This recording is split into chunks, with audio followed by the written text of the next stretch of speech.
this, and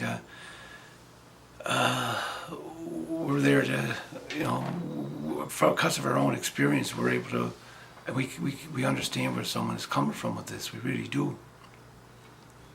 And the thing too is about this the depression I was suffering with over 30 years ago. I was waking up 6 o'clock in the morning. I'd set the alarm clock, and to go to the University of Cape Breton, and I'd be wide awake. I'd get up, shut the alarm clock off, and I was getting up night after night after night and shutting the alarm clock off. And then one morning it occurred to me, there's something wrong. This is not just insomnia. I'm going to go to the City Hospital. This is in Sydney. And I ventured out to the City Hospital, and they referred me to a psychiatrist out there, a British psychiatrist. And right away, it's so amazing though how he was something else. He just asked the right questions to me. I felt relief right off the bat. I did. And that's the thing about it. It doesn't necessarily take years of psychoanalysis. A person can get help right away and feel better. I believe that. I did. But then I got on the right medication. But the thing about this is what's dangerous is you can be thinking, oh, I know I'm depressed, but it's only when the situation gets better, I'll be all right. And situation, I'll definitely be all right. And this will pass, you see. But that's dangerous is that there's two types of depression. There's the clinical depression and there's situational depression. And with the situational depression, it will pass. We all go through things that, oh, this didn't work out, that didn't work out, so it's depressing sort of stuff. But with clinical depression, it doesn't matter. I don't think it matters if you gave a person $1 million. It wouldn't matter how their circumstances improved. It wouldn't matter one iota. It's all based, I really believe, on receiving the proper medication for it. I really believe, and that's been my personal experience. So it really set my colleague and I back in our careers with the clinical depression. But I'm thinking, we're not the only ones that go through that. How many people their careers are set by the wayside? All their aspirations, all their whatever you want to call it, their goals, their visions are cast aside because of this depression. They're railroaded. And you have to be thankful though today that there are medications that enable people to live a relatively a normal life with it, you see. And the thing is, nobody's immune. Just because you're rich and you got a mansion don't mean you're not immune to the depression. It doesn't matter what part of the country or whatever. It doesn't matter what class you belong to, what ethnic group, anything. None of us is immune to this clinical depression. And it's a horrible, horrible thing. And so is this, get back to these panic attacks I had. I wouldn't wish them a worst enemy. Now I'm stuck with at 70 years of age, I'm stuck with an ambulance bill. And then I went to pay, put $100 on my MasterCard, and it declined. In other words, I got to start making payments. And, then I've had to, just getting over dental bills. I had to pay $100 a month for a number of months for this. And then it'll be a couple more months I got to go back to paying $100 more for dental bills. And it's really a hard go. And it's not, I wouldn't mind so much if I was, when I was younger, I could get out there and I was quicker to be able to walk. It takes me so long now walking up the stairs.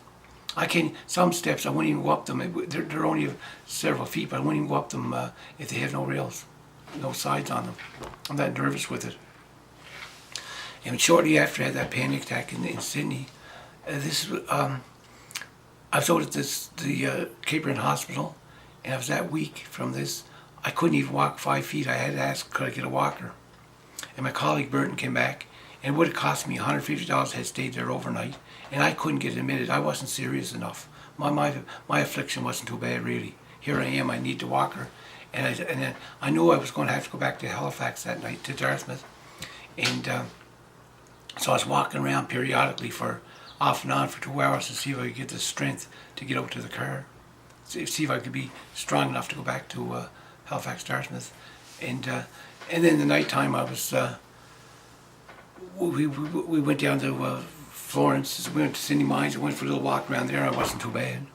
But I didn't realize after that I would be weak. I go walk and door to door and I couldn't do it. I was so bad I had to go sit in the car with Bert and I felt like crying because it's not me. And I just had to sit in the car. There was a couple other times I went out and I was so weak and I couldn't understand what's wrong with me, what's wrong with me.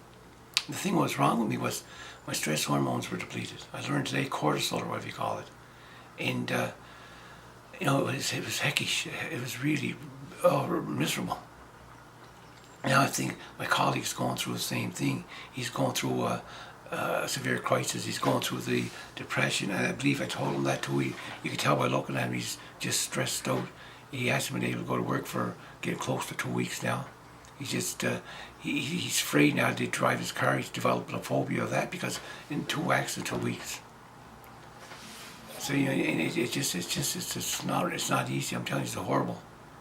And the thought that a person couldn't get help from income assistance. What are they for? They're for income assistance. If Burton doesn't qualify, nobody does. And I look back, there was 3 months in a row where the government took money off me. They sent me out a bill. Here I am on small income. This was years ago. They said I owed them $48. I read it. I didn't understand. I couldn't understand why I owed them $48. I thought this is just a joke. It wasn't a joke though when they took it off my check. And then that month later, they sent me another letter saying I owed them $88. This wasn't funny either when they deducted this off my check. And then another month they took out $98 at the same, no explicable reason. I couldn't make heads or tails of what they're talking about. And they took off $98 off my check. And to take off for somebody that's just an elderly pensioner, I think it's disgraceful, really. We just, you wouldn't believe how rough it is. But a colleague and I don't believe in giving up. We just don't believe in that. We're not like that. That's not our modus operandi. We just want to keep on trucking, but we just need a little bit of support. A little more support than usual to get over that edge, to get over that hurdle, to get over that obstacle, so that we keep on trucking. And we want to keep on trucking. We got even greater visions for this organization. We don't want to stop. We don't. We have a strong passion for it, and we want to just keep trucking and trucking and trucking. But we need the support. We really do. And we can't do the things that we used to do now because of this. And we used to derive so much satisfaction out of this. And I remember one day we took a bunch of people down to on a tour to South Shore. Bert and I, there was about, I don't know, it was eight probably people from the group home. And we had breakfast down there, I think it was. Breakfast in Chester, dinner in Mahone Bay, and supper in Lunenburg. And then we go back to Dartmouth. These people said it was the best day of their life. Now these people are lost in the shuffle. Nobody even thinks about them. They're nondescript, don't even exist. And for us to reach out to help them. And it's a great feeling. And this is the thing about this, that you get just amazing. But and the thing is too, these people have had something to look forward to with us. It would be, if the thing what costs a lot of times depression, if you're doing the same thing day after day after day, you got nothing to look forward to. Life just gets monotonous, mundane. And these people, every week they had something to look forward with us. Even if it was only once a month, you got something to look forward to. But it was every week we had this going, and they had something to look forward to. And I believe that helps alleviate a lot of depression. And we had something to look forward to, and we had a great thing going. And we had, at the time, Captain Jack Phelan. He passed on. He was 83, and he died a few years back. And we've had Rob Stiles, Reverend Rob Stiles, with us. We hope to be able to recreate this again. We hope to phoenix from the ashes, recreate. But so it's just I don't know. It's and I've talked to people with the mental health issues, and they say they have trouble trying to get help. Because like I say, the system is just overloaded. And it's and then not only that, now we don't have a doctor. that's another thing that's not so good. No. We were going to Dr. Gregor's on Portland Street, but he retired. That man had 2,000 patients, so he's a very popular doctor. But I think too with a lot of with this the mental health is that people these people don't have much confidence in themselves. I don't believe they believe in themselves. They got a lot of them would have talents, and I know a colleague. He's a mental health consumer down in Kentville, and he's a great artist. He's got great ability, but I don't know that, but I still suspect he doesn't really believe in himself, because if he did, he'd be promoting his stuff. He's a great folk artist. He's just incredible, but he's so low key about everything. I just don't understand it. I don't. I think he's like the rest of us. We need a push. Instead of being discouraged, instead of naysayers coming up, you can't do this, you can't do that, you can't do this, somebody come up and say, listen, Joe, you can do this. Listen, Martha, you can do this. You can do that. You can do this. And what a difference it would make. The whole, it would be so much different. But he's, and he doesn't do anything that seems to really promote his work. Well, one thing I got to mention about him, he's down there, and he has his artistic work out on the lawn for sale, and he was doing that, I guess, maybe every day of the week. But these people had a meeting, these councillors, and decided that he'd only be able to do this in the weekend. I often wonder, where do they get off doing this? Who gives them the authority to think that you can only sell yourself in a free country like Canada? A free country. I said a free country. I said a free country. Where do they get the authority to say you can only do this 2 days a week? Here's a guy that's trying to make a few dollars for himself. And these councillors are driving around big fancy cars, but they can put the kibosh to somebody else trying to make a few bucks. I think that's disgraceful too. That's just outrageous. But yeah, it just and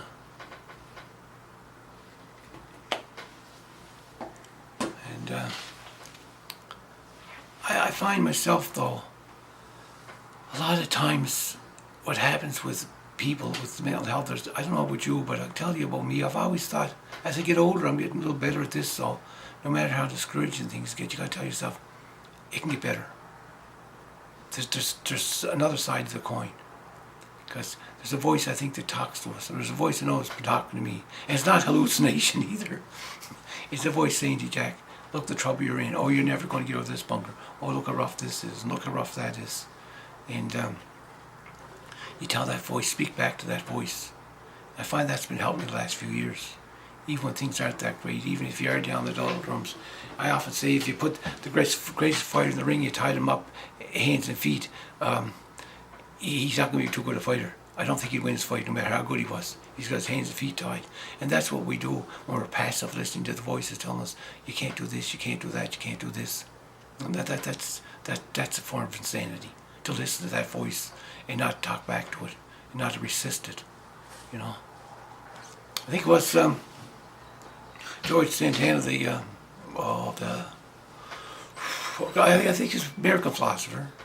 Well, when he was young, he had a rich uncle. He was always going to the mailbox, and his rich uncle was always sending him a check.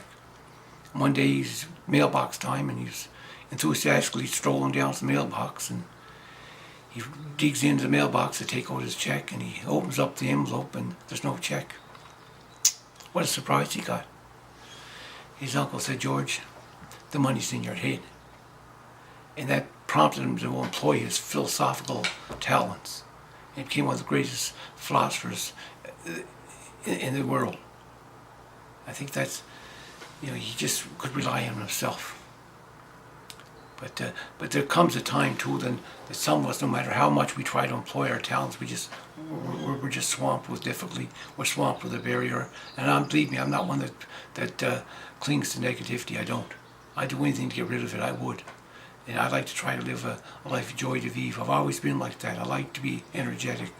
And I was so enthused at one time writing my stories. I was so enthused with while I was doing down Spring Garden and stuff. And that's another thing. I used to stay down there 7, 8, 9 hours a day. If I could only do that again.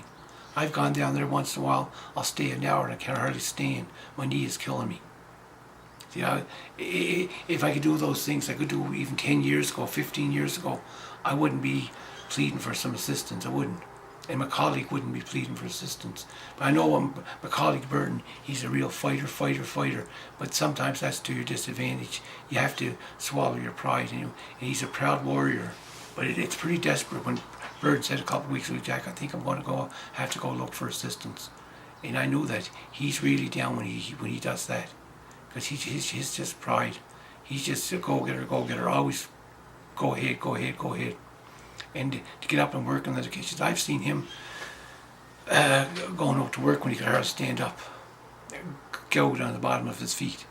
I mean, the man's 62 years old. I'll be 70 in July. Neither one of us wants to quit what we're doing. Neither one of us. It's something I have thought. I talked about this 20 years ago over in Kentville, little buddy. And I talked to, and people act like I was from Mars because of what I was talking about. It's funny when I go down here, I got hooked up with the right connections, and 3 or 4 of us had the same kind of thinking. You know, it'd be so nice if we have an organization where we didn't compete, or to, you know, like the regular world where somebody goes out and Joe Blow has to cut Bill Blow's cut his throat to get ahead of him, stamping his toes to get ahead of him. I thought about that. Why couldn't there be an organization? Why couldn't people pool the resources and to help one another get ahead?